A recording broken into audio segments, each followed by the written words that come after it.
You woke me up. You were staring at me sleeping, weren't you? I probably should be reading this book to you guys because that's what I should do. It's a good idea. Yeah, I will read to you Madeline by Ludwig.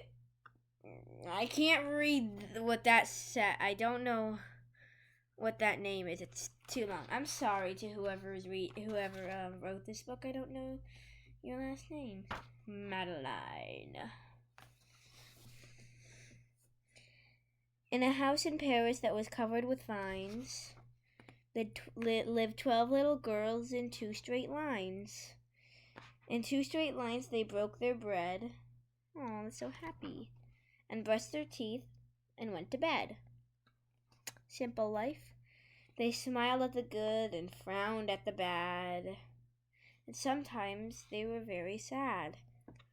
They left the house at 9:30 in 2 straight lines. In rain or shine. The smallest one was Madeline. She was not afraid of mice. My bad. She loved winter, snow, and ice. To the tiger at the zoo, Madeline just said poo poo. Oh god. She called the tiger poo poo. Oh. And nobody knew so well how to frighten Miss Clavel. In the middle of one night, Miss Clavel turned on the light and said, "Something is not right." Oh no. Little Madeline sat in bed, cried and cried. Her eyes were red, and soon after Dr. Kahn came, he rushed out to the phone. Dr. Combe, my bad. And dialed Dan Ton 66. "Nurse," he said, "it's an appendix." Everybody had to cry. Not a single eye was dry. Madeline was in his arms in a blanket, safe and warm. Oh, wow. In a car with a red light, they drove out into the night. Madeline woke up in 2 hours later in a room with flowers. Oh, that sounds nice. Madeline soon ate and drank. On her bed there was a crank. And the crack on the ceiling had the habit of sometimes looking like a rabbit. I'd like to look at that. Outside there were birds, trees, and sky, and so 10 days passed quickly by. One morning Miss Clavel said, Isn't this fine? Isn't this a fine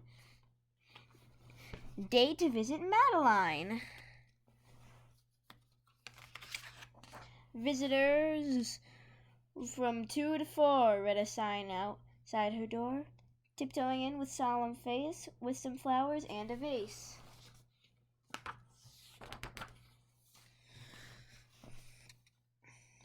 In they walked and said, "Ah," when they saw the toys and candy and the dollhouse from Papa. But the biggest surprise by far, on her stomach was a scar.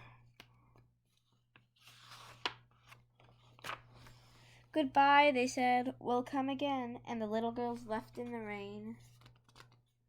Or "we'll come again," and they left in the rain. They went home and broke their bread, brushed their teeth, and went to bed. Oh, they look a bit sad.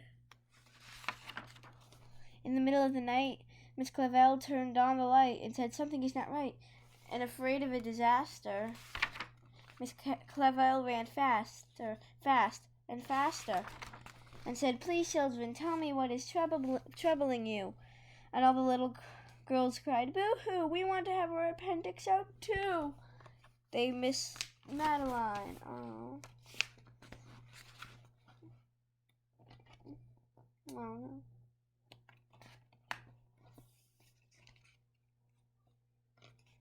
Oh no. I think there was a page that I missed.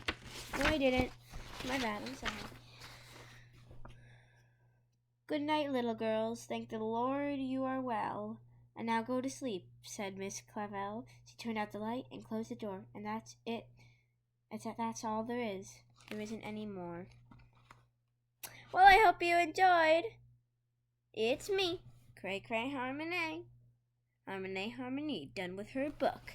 And subscribe, turn on the notifications. Woohoo!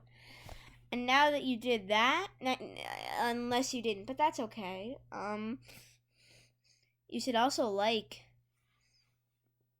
Please do. Please like my videos. Thank you very much. Goodbye.